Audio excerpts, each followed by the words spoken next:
السلام علیکم دوستوں۔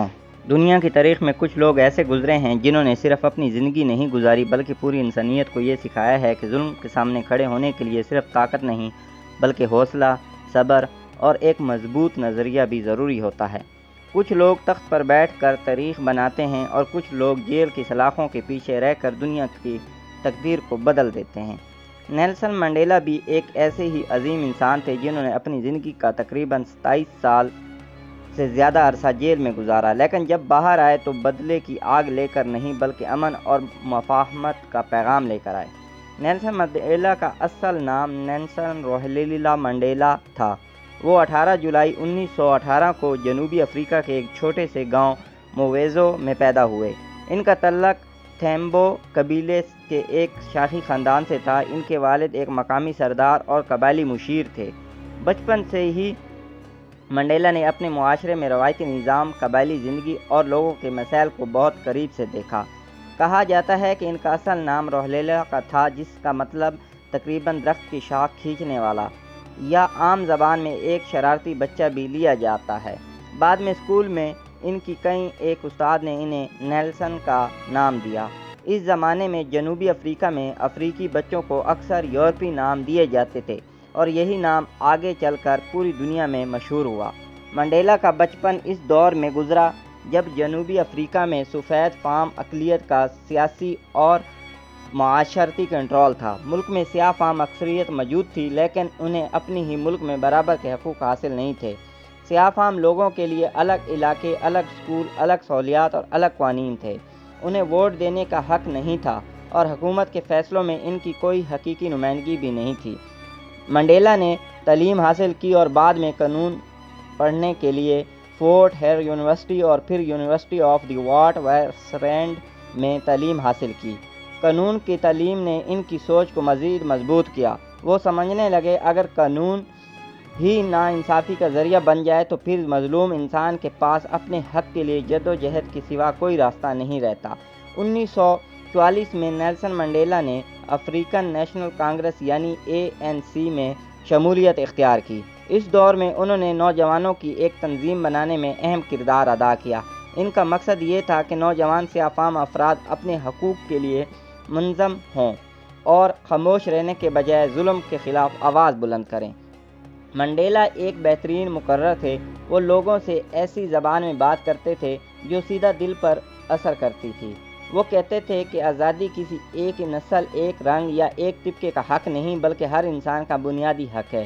جنوبی افریقہ میں سفید فام حکومت نے نسلی امتیاز کی نظام کو باقاعدہ قانون کی شکل دے دی۔ اس نظام کو اپارٹھائڈ کہا جاتا تھا۔ اپارٹھائڈ کا مطلب ہی نسل کی بنیاد پر لوگوں کو الگ کرنا تھا۔ سیاہ فام لوگ اپنی مرضی سے کہیں بھی نہیں جا سکتے تھے۔ انہیں مخصوص پاس اپنے ساتھ رکھنا پڑتا تھا۔ اگر وہ کسی ایسے علاقے میں پائے جاتے جہاں جانے کی اجازت نہیں تھی تو انہیں گرفتار کر لیا جاتا تھا۔ منڈیلا نے اس نظام کے خلاف پرامن احتجاج کی قیادت کی، لیکن حکومت نے ہر احتجاج کو طاقت کے ذریعے دبانے کی کوشش کی۔ پولیس گرفتاریاں کرتی، مظاہرین پر تشدد ہوتا اور سیاسی کارکنوں کو خاموش کرانے کی کوشش کی جاتی۔ 1960 میں شارپ ویل کے مقام پر پولیس نے احتجاج کرنے والے سیاہ فام افراد پر فائرنگ کر دی۔ درجنوں لوگ مارے گئے۔ اس واقعے نے منڈیلا اور ان کے ساتھیوں کو یہ سوچنے پر مجبور کر دیا کہ کیا صرف پرامن احتجاج ہی کافی ہے؟ حکومت تو پرامن آواز کو بھی گولی سے جواب دے رہی تھی۔ اس کے بعد منڈیلا نے ایک مسلح تنظیم کے قیام میں کردار ادا کیا، جس کا مقصد صرف عام شہریوں کو نشانہ بنانا نہیں بلکہ حکومت کی تنصیبات اور ریاستی نظام کے خلاف مزاحمت کرنا تھا، لیکن حکومت نے انہیں دہشت گرد اور غدار قرار دے دیا۔ منڈیلا نے کچھ عرصے بیرون ملک جا کر فوجی تربیت بھی حاصل کی۔ واپس آنے کے بعد انہیں گرفتار کر لیا گیا۔ ان پر حکومت کے خلاف سازش اور دیگر الزامات لگائے گئے، لیکن اصل فیصلہ کن مقدمات رونوینیا ٹرائل تھا۔ اس مقدمے کے دوران منڈیلا نے عدالت میں ایک ایسا بیان دیا جو تاریخ کا حصہ بن گیا۔ انہوں نے کہا کہ وہ ایک ایسے آزاد اور جمہوری معاشرے کے خواب کے لیے جدوجہد کر رہے ہیں جہاں تمام لوگ برابری کے ساتھ رہیں، اور انہوں نے یہ بھی کہا کہ یہ ایک ایسا نظریہ ہے جس کے لیے وہ مرنے کو بھی تیار ہیں۔ عدالت نے نیلسن منڈیلا کو عمر قید کی سزا سنا دی۔ سن 1964 میں جب منڈیلا کو جیل بھیجا گیا تو شاید حکومت کا خیال تھا کہ اب یہ شخص ہمیشہ کے لیے خاموش ہو جائے گا، لیکن انہیں معلوم نہیں تھا کہ ایک شخص کو قید کیا جا سکتا ہے، اس کے جسم کو قید کیا جا سکتا ہے، مگر اس کے نظریے کو قید نہیں کیا جا سکتا۔ منڈیلا کو روہن آئی لینڈ کی جیل میں رکھا گیا۔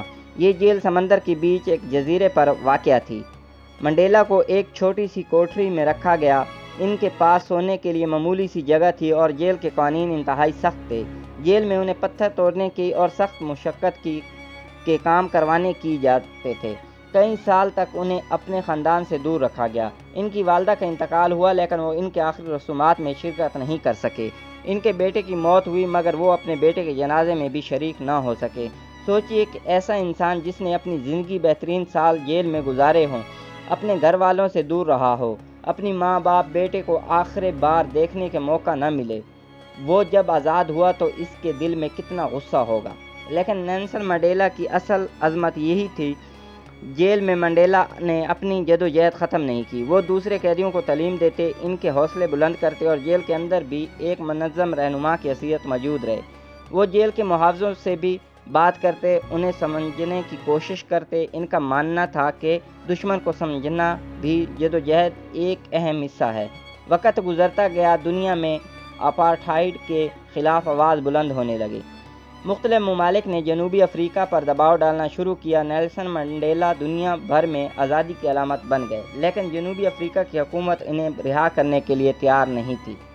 آخرکار 1980 کی دہائی میں حکومت اور منڈیلا کے درمیان مذاکرات شروع ہوئے۔ کئی سال تک بات چیت چلتی رہی۔ حکومت چاہتی تھی کہ منڈیلا کچھ شرائط مانے، لیکن منڈیلا نے اپنی آزادی کے بدلے اپنے اصولوں کو بیچنے سے انکار کر دیا۔ وہ کہتے تھے کہ قیدی سے یہ توقع نہیں کی جا سکتی کہ وہ اپنے لوگوں کی آزادی کا سودا کرے۔ پھر وہ تاریخی دن آیا، 11 فروری 1990۔ نیلسن منڈیلا 27 سال سے زیادہ عرصہ جیل میں رہنے کے بعد آزاد ہو گئے۔ دنیا بھر کی نظریں اس شخص پر تھیں۔ لوگ توقع کر رہے تھے کہ منڈیلا حکومت کے خلاف بدلہ لینے کی مہم شروع کریں گے۔ ہزاروں لوگ ان کے استقبال کے لیے جمع تھے، لیکن منڈیلا نے اپنی پہلی تقریروں میں ہی واضح کر دیا کہ ان کی جدوجہد سفید فام لوگوں کے خلاف نہیں بلکہ نسل پرستی کے نظام کے خلاف تھی۔ یہ ایک بہت بڑا فرق تھا۔ منڈیلا نے بدلے کے بجائے مفاہمت کا راستہ اختیار کیا۔ انہوں نے سفید فام لوگوں کو ملک سے نکالنے یا ان کے خلاف انتقام لینے کے بجائے ایک نئی جنوبی افریقہ کی تعمیر کی بات کی۔ 1994 میں جنوبی افریقہ میں پہلی بار تمام نسلوں کے لیے عام انتخابات ہونے، لاکھوں سیاہ فام لوگوں نے پہلی بار ووٹ ڈالا۔ نیلسن منڈیلا صدر منتخب ہوئے اور جنوبی افریقہ کے پہلے سیاہ فام صدر بن گئے۔ جب منڈیلا نے صدارتی محل میں قدم رکھا تو یہ صرف ایک سیاسی کامیابی نہیں تھی، یہ ان کے تمام لوگوں کی فتح تھی جنہوں نے برسوں تک ان کے رنگ کی بنیاد پر انسان سے کم سمجھا گیا تھا۔ لیکن یہاں بھی منڈیلا نے دنیا کو حیران کر دیا۔ انہوں نے بدلے کی سیاست نہیں کی، انہوں نے سچائی، مفاہمت کے عمل کی حمایت کی، جس کا مقصد ماضی کے جرائم کو سامنے لانا اور ملک کو خانہ جنگی سے بچانا تھا۔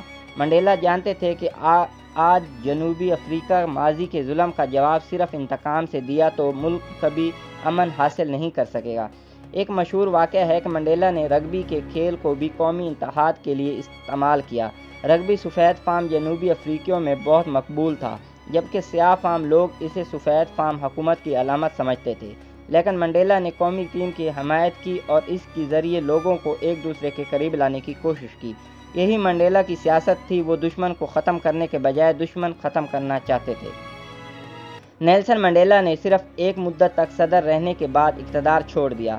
یہ بھی ان کی شخصیت کا ایک بڑا پہلو تھا۔ وہ اقتدار سے چمٹے نہیں رہے۔ انہوں نے دنیا کو دکھایا کہ حقیقی رہنما وہ ہے جو ہمیشہ کرسی پر بیٹھا رہے، بلکہ وہ ہے جو وقت آنے پر اقتدار دوسروں کے حوالے کر دے۔ منڈیلا کو دنیا بھر میں امن، آزادی اور انسانی حقوق کی علامت سمجھا گیا۔ انہیں 1993 میں نوبل امن انعام دیا گیا، لیکن نیلسن منڈیلا خود ہمیشہ یہی کہتے رہے کہ وہ کوئی فرشتہ نہیں ہے، وہ ایک عام انسان ہے جس نے غیر معمولی جدوجہد کرنے کی کوشش کی۔ ان کا ایک مشہور قول ہے کہ سب سے بڑی شان کبھی نہ گرنے میں نہیں بلکہ ہر بار گر کر دوبارہ اٹھنے میں ہے۔ منڈیلا کی زندگی ہمیں یہ بھی سکھاتی ہے کہ آزادی کا راستہ ہمیشہ آسان نہیں ہوتا۔ کبھی کبھی انسان کو برسوں تک انتظار کرنا پڑتا ہے، کبھی ایسے تنہائی برداشت کرنا پڑتی ہے، کبھی دنیا ایسی غلط سمجھتی ہے، لیکن مقصد سچا ہو اور انسان اپنے اصولوں پر قائم رہے تو وقت ایک دن ضرور بدلتا ہے۔ نیلسن منڈیلا 5/2013 کو اس دنیا سے رخصت ہو گئے، لیکن حقیقت یہ ہے کہ منڈیلا آج بھی زندہ ہیں۔ وہ کتابوں میں زندہ ہیں، تاریخ میں زندہ ہیں، آزادی کی ہر تحریک میں زندہ ہیں، اور ہر انسان کے دل میں زندہ ہیں جو ظلم کے سامنے کھڑے ہونے کا حوصلہ رکھتا ہے۔